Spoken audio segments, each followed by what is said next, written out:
ए भाई गाड़ी आगे ले।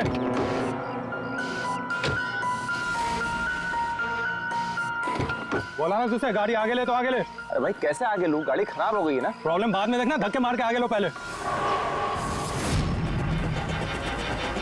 थोड़ी आप लोग भी मदद कीजिए। हम क्या मदद करें, तुम जल्दी। इस आदमी को मैं पहचानता हूँ सर, इसका मतलब हमारी इन्फॉर्मेशन एकदम सही है। यानी कि वो रूट नाम का कंप्यूटर हैकर इसी जगह पे होगा। और वो रूट जरूर कोई खतरनाक प्लानिंग कर रहा है सर। चाहे कुछ भी हो जाए उसे जिंदा पकड़ना है, ये जानने के लिए कि उसका मिशन क्या है। और इस मिशन में तुम दोनों साइबर कॉप की आगे भी जरूरत लगेगी। तुम यस सर। यहाँ बाहर गेट पे खड़े रहना। ओके बाहर सर। नजर रखना। चलो।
तो कोई नहीं।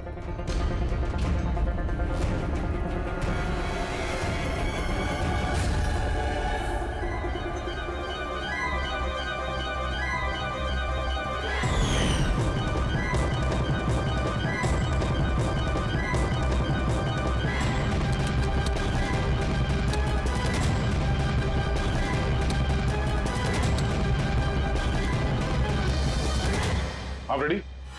सर सब जगह देख लिया, यहाँ पे कोई नहीं है। खबर तो गलत नहीं हो सकती, यहीं कहीं होना चाहिए। चलो देखते हैं।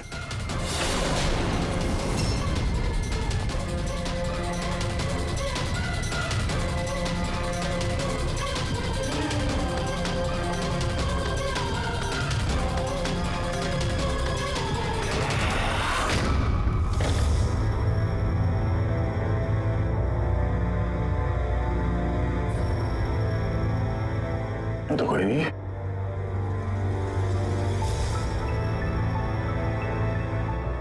शहर अभी भी गर्म है, लगता है यहाँ पे कोई था अभी। मगर सर एंड मौके पे भाग कैसे निकला? सर हम लोग तो चारों तरफ से बंगले के अंदर घुसे, किसी को बाहर भागते हुए नहीं देखा है। सर हाँ सर ये मॉनिटर देखिए, सर ये तो घर के आसपास की फुटेज चल रही, कहीं वो हमें देख के भाग तो नहीं गया? हो सकता है, वो ज्यादा दूर नहीं गया होगा। जरा इस जगह को अच्छी तरह से चेक करो, और पूर्वी इस कंप्यूटर को चेक करो, देखो क्या मिलता है। तब तक मैं गेट पे जाके देखता हूँ।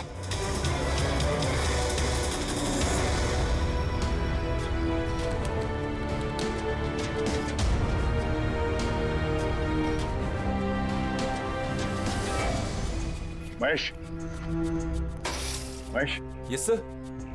ये रोड अंदर नहीं है, लगता भाग गया। तुम यहीं पे खड़े थे? सर मैं यहीं पे खड़ा था, मैंने किसी को नहीं भागते हुए देखा। तो ऐसा कोई नहीं किया बाहर? नहीं सर। मेन गेट से तो कोई बाहर गया नहीं, पता नहीं ये रूट कहां से चला गया। सर बाहर पीछे की तरफ एक गेट है, शायद वहीं से भाग गया होगा। सर वो कंप्यूटर पासवर्ड प्रोटेक्टेड है, ब्यूरो ले जाना पड़ेगा। सर ये रूट जरूर अपने उसी खतरनाक मिशन को पूरा करने में लगा होगा। ये रूट को किसी भी हाल में जल्द से जल्द ढूंढना होगा। एक मिनट, पूरे घर में कहीं भी ये कारपेट नहीं है, और यहाँ पे कारपेट रखा हुआ है, उसके ऊपर ये स्टूल। जरा हटाओ इसे। सर यहाँ पे खुफिया दरवाजा, बड़ी तुम यही रहो इनके साथ, हम लोग अंदर देखते हैं।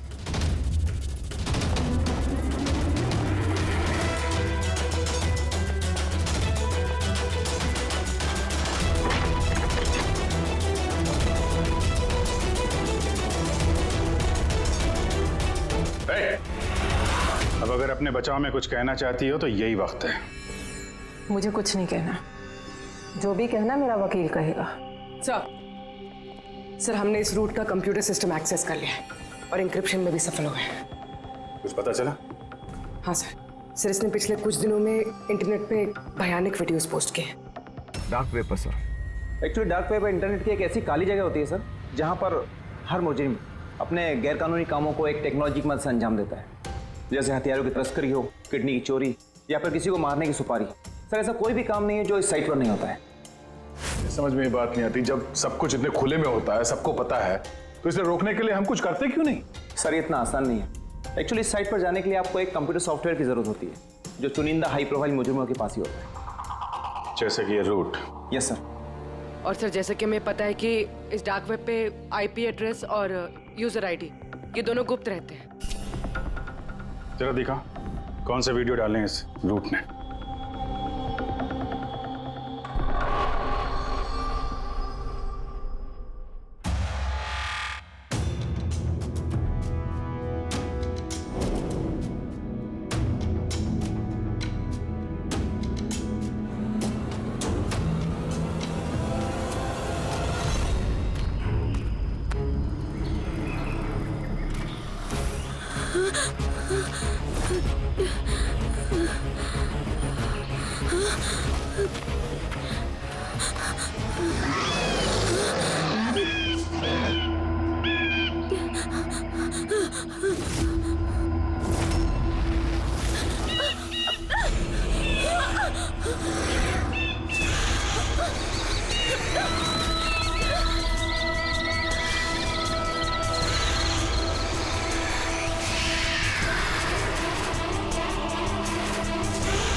अरे बाप रे, ये तो किसी डरावनी फिल्म का भयानक सीन है। ये सीन क्यों डाला डार्क वेब में? सर ये किसी फिल्म का सीन नहीं है, ये सब असली में हुआ है और किसी हीरोइन के साथ नहीं, बल्कि एक मासूम लड़की के साथ। जहां तक मुझे याद आ रहा है इसे स्नफ फिल्म कहते हैं ना? हाँ सर, बहुत बड़ी इंडस्ट्री है इन वीडियोस की। कौन है ये लड़की? मुझे नहीं पता। तुम जिम्मेदार हो इसकी मौत की? नहीं सर, मैं किसी की मौत की जिम्मेदार नहीं हूँ। मुझे तो बस पैसे दिए गए थे ये वीडियो डार्क वेब पे डालने के लिए, और मैंने बस डाल दिया। किसने दिए पैसे? मुझे नहीं पता। नहीं पता कहने से काम नहीं चलेगा। एक लड़की की जान गई है। सर मेरे यकीन कीजिए, ऑनलाइन पैसे ट्रांसफर किए गए थे मेरे अकाउंट में। किसने किए मुझे कुछ नहीं पता। पता नहीं है तो पता करो। कंप्यूटर की बहुत बड़ी महारथी हो ना, ये पता करना तुम्हारे लिए कोई मुश्किल काम नहीं है। पता करो। अभिजीत, अगर कोई इस तरह का फिल्म बना के अपलोड कर रहा है तो हमें जल्द से जल्द उस तक पहुंचना होगा जो ये मौत का खेल खेल रहा है। एक काम करते हैं, इस लड़की की फोटो सभी पुलिस स्टेशन में भेज देते हैं। एक बार पता चल जाए लड़की कौन है, सारा मामला साफ हो जाएगा।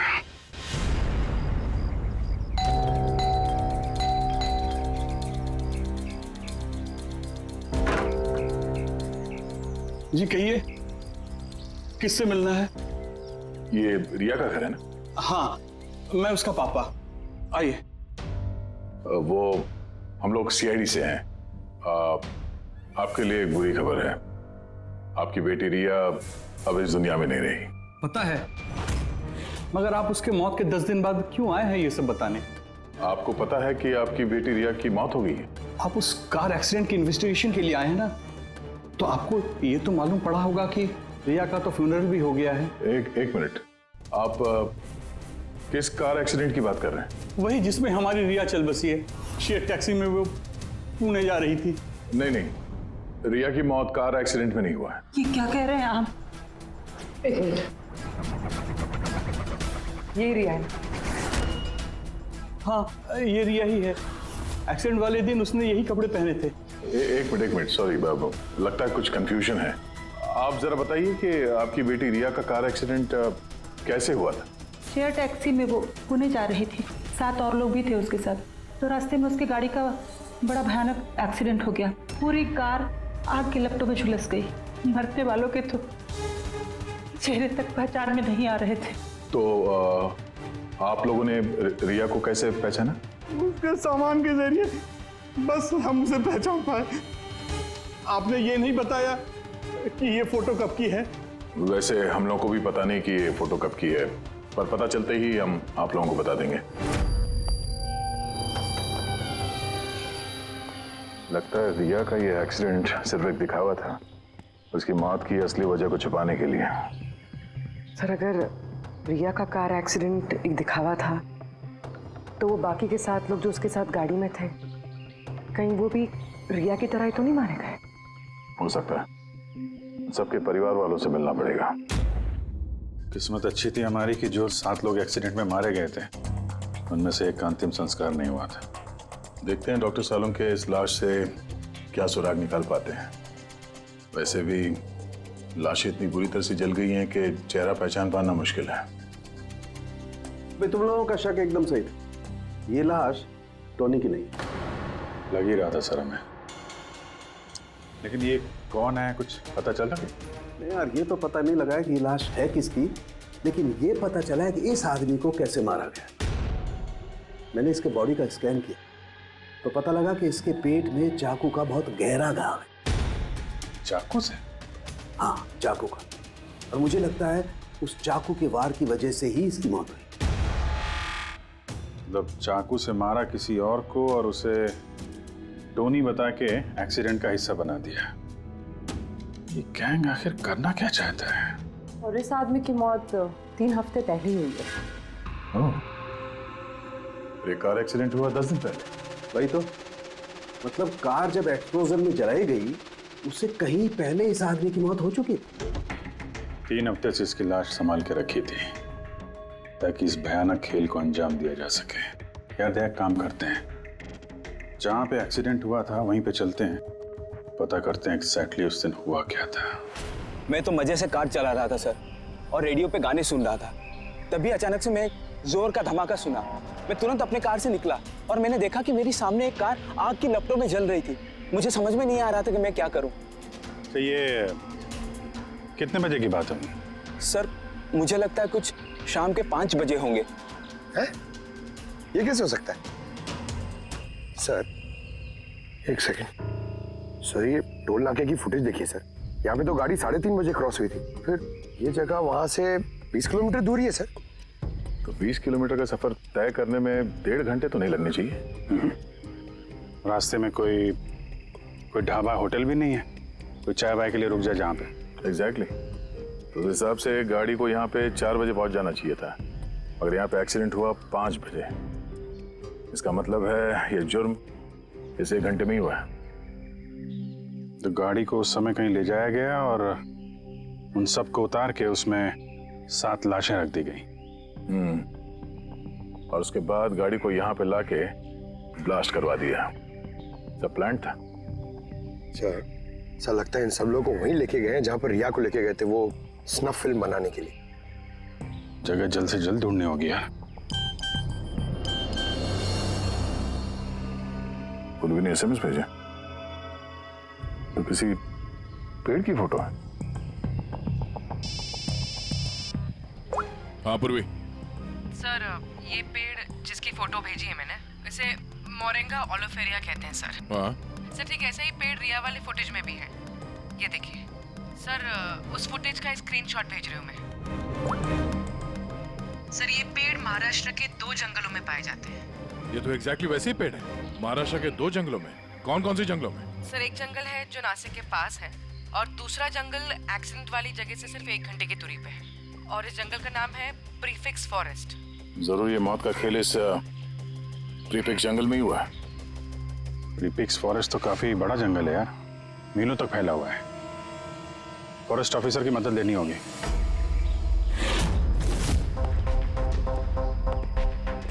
इस जंगल में ये सब हो रहा है, यकीन नहीं होता है।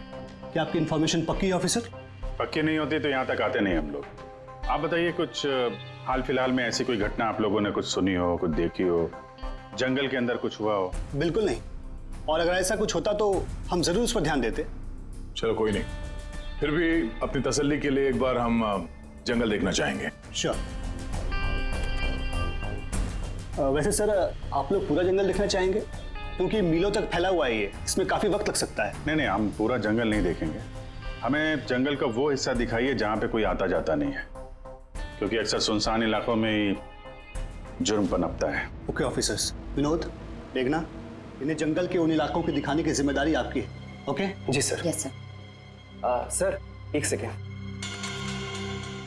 सर ये देखिए, सर ये जंगल का सबसे घना और सुनसान इलाका है। मेरी समझ से हमें यहीं से शुरू करना चाहिए। ठीक है, देखते हैं।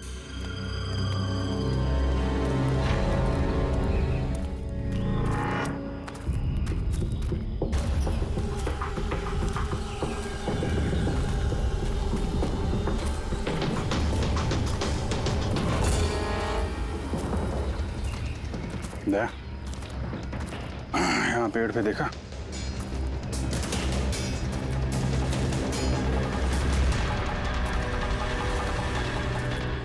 छोटा सा कैमरा। मतलब हम लोग सही जगह पे आ गए हैं। यही वो जगह है जहाँ पे वो फिल्म बनाई जा रही है। कैमरा ऊपर भी है, उस तरफ बैंड है।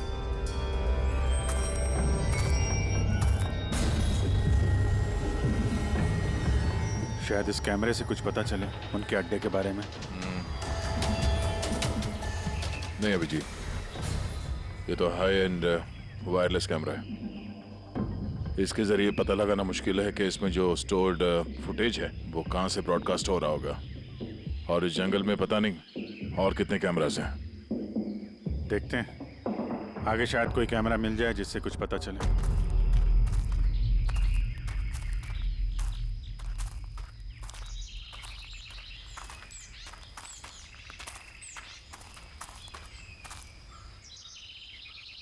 सर, सही निशान देखिए। मुझे लगता है हमसे पहले यहाँ कोई आया है। हम लोग सही डायरेक्शन में जा रहे हैं।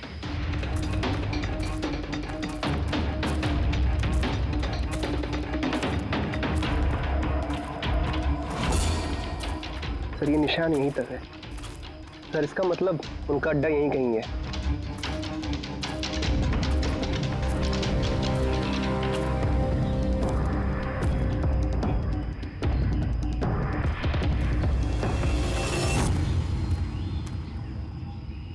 चल जल्दी आइए। एक मिनट सर, एक सेकंड। घबराओ मत, हम लोग सीआईडी से हैं। उठो। सर आप लोग सीआईडी से, मुझे बचा लीजिए सर।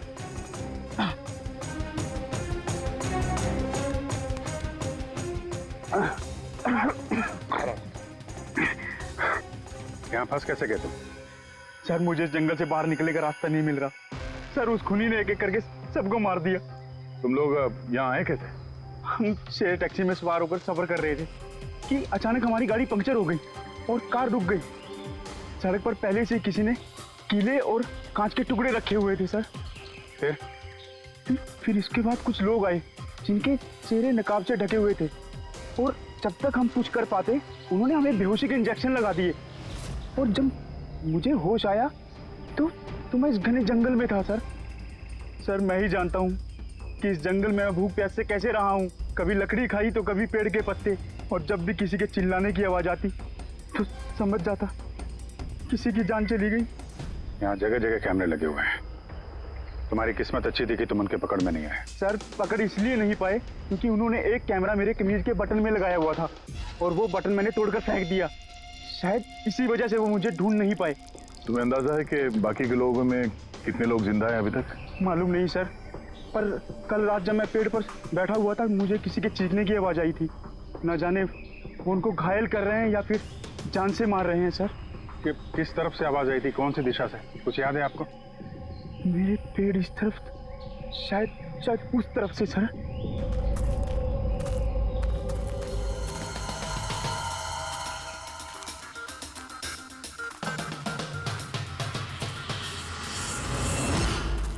सर खून।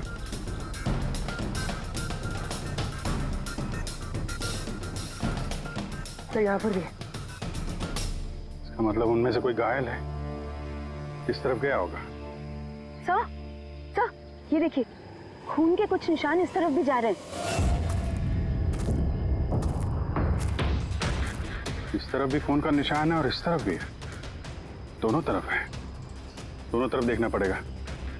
पंकज, पूर्वी, तुम लोग इधर देख लो, हम लोग इधर देख लेते हैं। विनोद, तुम इनके साथ जाओ और हाँ, हर आधे घंटे में अपडेट दे देना, ठीक है? आप आइए।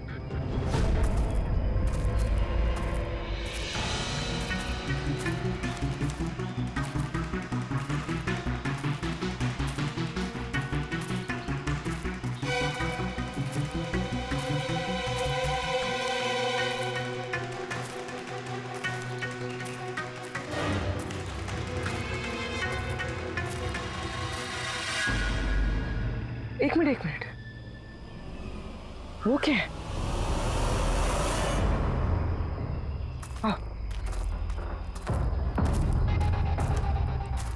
घर? शायद घायल विक्टिम ने यहीं पर पनाह ली हो। जंगल के बीच में घर, मगर नक्शे के हिसाब से तो यहाँ कोई घर नहीं था।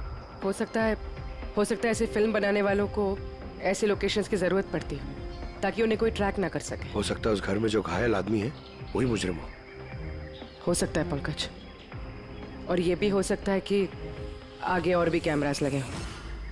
होशियार रहना।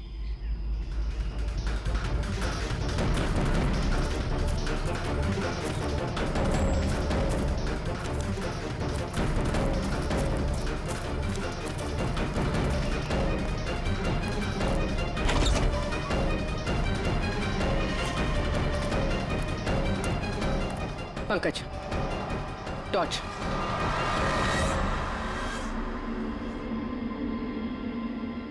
ये घर तो एकदम हिंदी फिल्मों की डरावनी पिक्चरों जैसा। ये देखो, उस घायल विक्टिम को यहीं पर लाया गया है। वो आवाज सुनी? अंदर से आ रही है।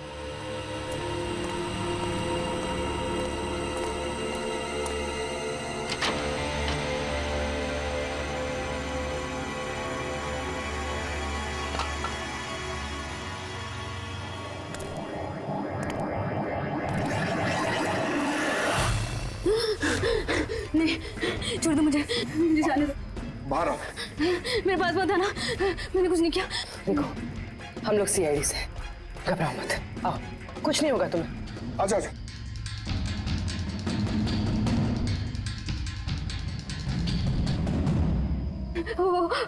वो यहीं पे, वो यहीं पे। अरे पूर्वी, ये लाइट कहाँ से आ रही है?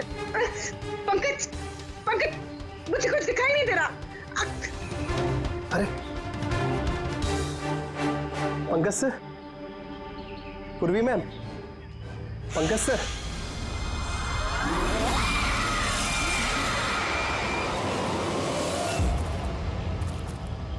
सर, खून के निशान तो यहाँ के खत्म हो गए।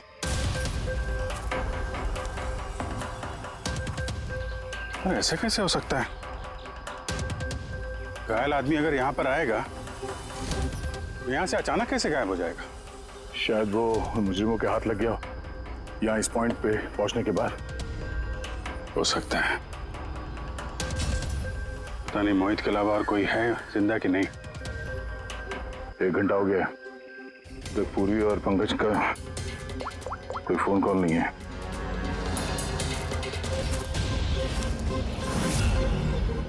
पूरी फोन उठा नहीं रही है। पंकज, देखता हूँ।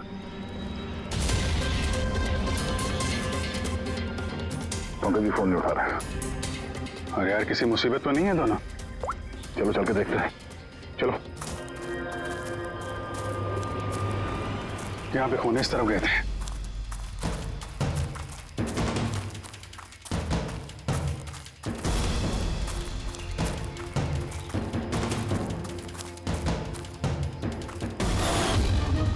घर के अंदर शायद कोई हो। मैं अंदर जाके देखता हूँ। ठीक है, तब तक मैं यहाँ बाहर देखता हूँ।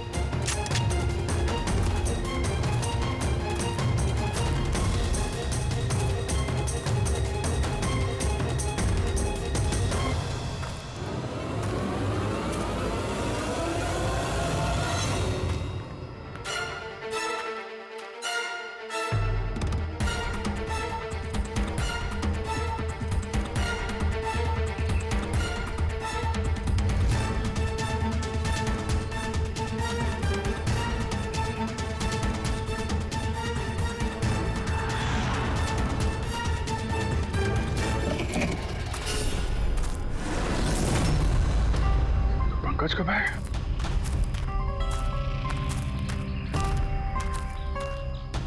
पंकज,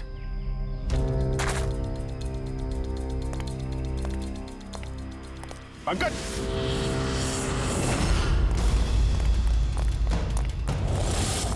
पंकज, पंकज, पंकज, कैसे? उठो, उठो, सर उठो। क्या हुआ? हाँ? सर वहाँ पे वो घर में गए थे सर। वहाँ पे एक लड़की थी सर। हाँ। सर बात ही कर रहे थे सर। पता नहीं एकदम से इतनी रोशनी आई सर कि कुछ दिखने नहीं, कुछ समझ में नहीं आ रहा था। वो घर से जैसे जैसे मैं निकला बाहर, शायद यहाँ गिर गया सर। पता नहीं, कुछ समझ में नहीं आ रहा सर, एकदम चक्कर आ रहा है। और पूर्वी, विनोद, वो कहाँ है? सर वो लोग पता नहीं सर, अंदर थे, बाहर निकले पता नहीं सर। Oh no. क्या हुआ क्या तुम्हें? ये ठीक है। पूर्वी और विनोद मिले? नहीं, उस घर के अंदर तो कोई भी नहीं। ओह गॉड, उन्हें कहीं कुछ हो ना गया हो।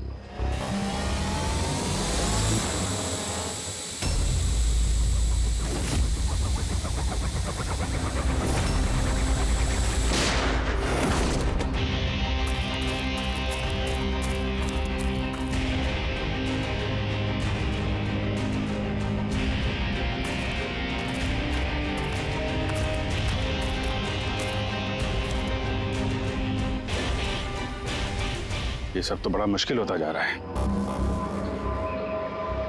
हमें वापस जाना होगा। चलो। क्या मतलब? देखो दया, हमें ये नहीं मालूम है कि अपराधियों की तादाद कितनी है, कितने कैमरे लगा रखे हैं यहाँ पे, कितने हथियार हैं उनके पास। ऊपर से हम पे हर वक्त नजर रखे हुए हैं। अभी फिलहाल हम उनसे मुकाबला करने की तैयारी में नहीं है। और पूर्वी, उसे यहाँ पे अकेला छोड़ के चले जाएंगे हम? यार दया देखो, पूर्वी उनके चंगुल में फंस चुकी है। हम उसको बचाने जाएंगे तो हम भी नहीं बच पाएंगे। अभिजीत, क्या हो क्या गया तुम्हें? कुछ याद है सीआईडी में हमें पहले क्या सिखाया था? यही कि सबसे पहले अपने साथी को पीछे मत छोड़ना, चाहे वो जिंदा हो या मर चुका हो। अरे यार, हर लड़ाई रूल बुक के हिसाब से नहीं लड़ी जा सकती।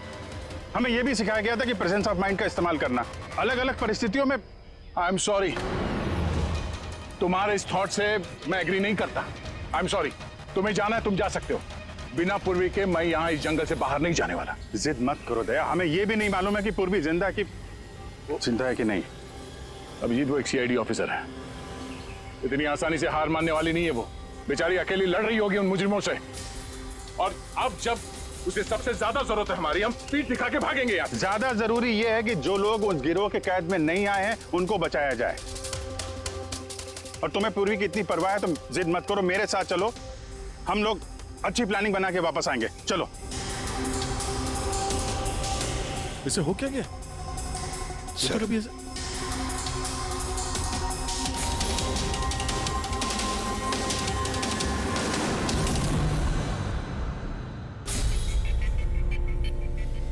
सीआईडी के इतिहास में ऐसा पहली बार हुआ होगा कि सीआईडी किसी से डरकर दुम दबाकर भाग गई। हाँ सर, पहुंच गए आप? हाँ बस उसी जंक्शन पे रहिए, हम लोग आते हैं वहां पे। अरे सालुंके सर,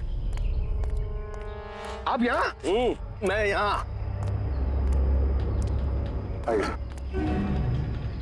अरे अरे तुम्हें क्या लगा हम लोग पूर्वी को ऐसे ही छोड़ देंगे जंगल में मरने के लिए? हैं? तो आपका और दया सर का झगड़ा झूठा था। जब अभिजीत ने वहां पे कैमरा देखा तो उसने मुझे इशारा किया। पता नहीं और कितने ड्रोन लगा रखे होंगे हम पे नजर रखने के लिए। जो आदमी उस कैमरे के जरिए हम पर नजर रखे हुए था उसकी आंखों में धूल झोंकना जरूरी था, इसलिए अब वो लोग ये सोच के बैठे होंगे कि हम लोग जंगल से निकल गए, थोड़े रिलैक्स भी हो जाएंगे। यही मौका है हम पे हमला करने का। अभिजीत ये लो, ये तुमने मंगाया था। ये क्या डिवाइस है सर? ये जैमर है पंकज। आसपास इस एरिया में जितने भी कैमरे होंगे सब जैम हो जाएंगे। अब वो हम पे नजर भी नहीं रख पाएंगे। और ये ड्रोन पे जो कैमरा लगा है इसकी रेंज 7 किलोमीटर है सिर्फ। बैटरी तो खत्म होने वाली है। इसका मतलब अगर हम इसे नहीं पकड़ते तो ये वापस उनके अड्डे पे जाता बैटरी बदलने के लिए। जरा आईपैड निकालना, नक्शा निकालो उसमें।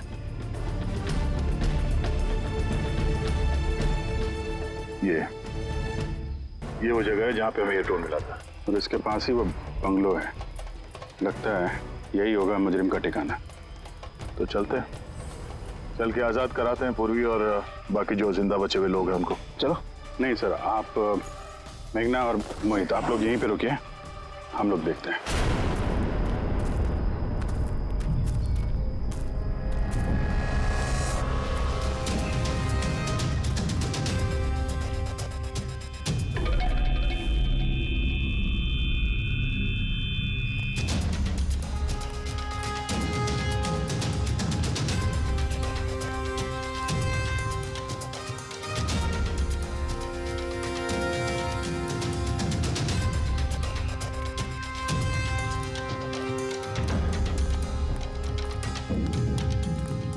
यार पूरा सिस्टम बंद कैसे हो गया? देखना कुछ। जैसे आवाजें आ रही हैं। कैसे हो सकता है पूरा सिस्टम?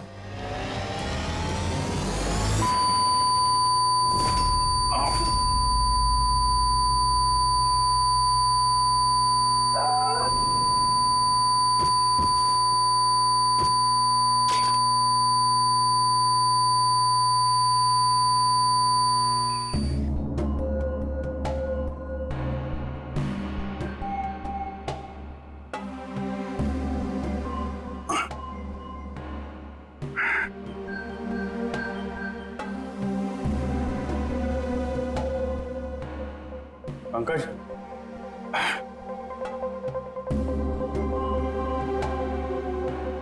पंकज, हमारे स्वागत की पूरी तैयारी कर रखी थी इन लोगों ने। सर ये लोग अगर हमें मारना चाहते तो पहले ही मारते थे। हमें मारते हुए क्या ये फिल्म बनाना चाहते हैं?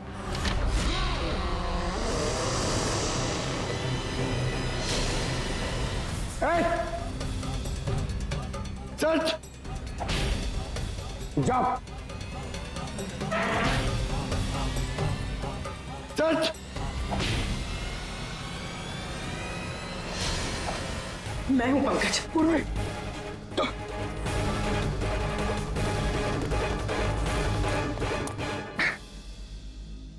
तुम ठीक हो?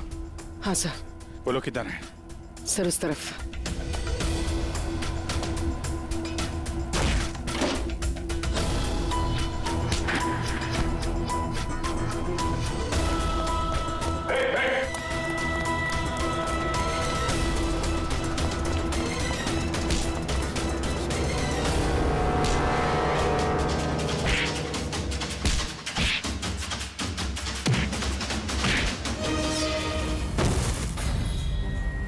सर चल चल।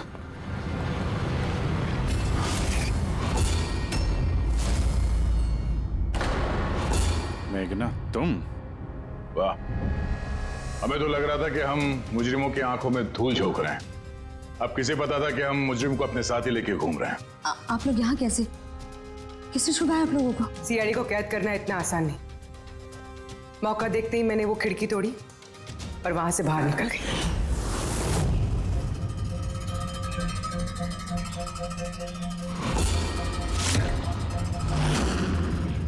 और उसके बाद मैंने उन्हीं लोगों का पीछा किया जिन लोगों को तुमने भेजा था मुझे ढूंढने के लिए।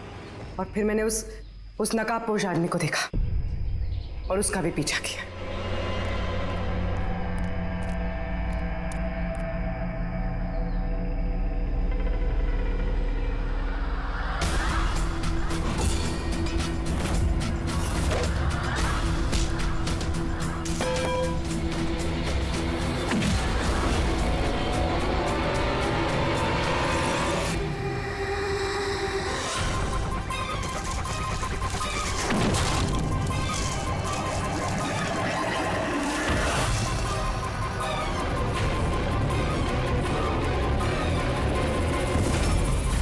कुछ देर बाद जब मुझे होश आया तो मैंने देखा कि मगर इससे पहले कि मैं बाकी ऑफिसर्स तक पहुंच पाती, तुम्हारी उस सोनिक बूम वाली आवाज ने इन्हें बेहोश कर दिया था। वो तो मेरी किस्मत अच्छी थी कि मैं दूर थी और उस आवाज का मुझ पर कोई असर नहीं हुआ। और फिर मैंने सोचा कि क्यों ना उस नकाब को ही मैं अपना हथियार बना लूं। जिस बेरहमी से तुमने लोगों की जान ली है, तुम तो औरत कहलाने के लायक भी नहीं हो। अब ये बताओ, तुमने ये सब किस लिए किया? ये सब मैंने पैसों के लिए किया है सर। जितने पैसे मुझे इस काम के लिए मिल रहे थे ना, उतना तो मुझे अपनी जॉब में 5 साल में भी नहीं मिलता। और वैसे भी क्या फर्क पड़ता है, रोज इतने लोग मरते हैं, अगर 2-4 और मर गए तो क्या हुआ? तुम्हें शायद मालूम नहीं है कि तुम कितनी बीमार हो। बाकी लोग कहाँ हैं जो तुम्हारे साथ में थे? मैंने किसी को कोई नुकसान नहीं पहुंचाया सर, इतनी भी बुरी नहीं हूं मैं। और वैसे भी मैंने कोई भी खून अपने हाथों से नहीं करा है। मुझे तो एक औरत ने करोड़पति बनने का ऑफर दिया था जो मैंने एक्सेप्ट कर लिया। कौन औरत? बहुत अजीब सा नाम था उसका।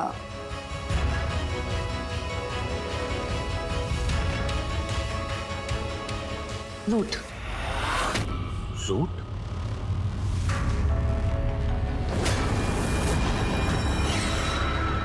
तो रूट है इस सब के पीछे मास्टरमाइंड। अब उसने ऐसा क्यों किया, उसका जवाब तो अब वही देगी। तो जहां तक तुम्हारा सवाल है, कानून तुम्हें कड़ी से कड़ी सजा देगा।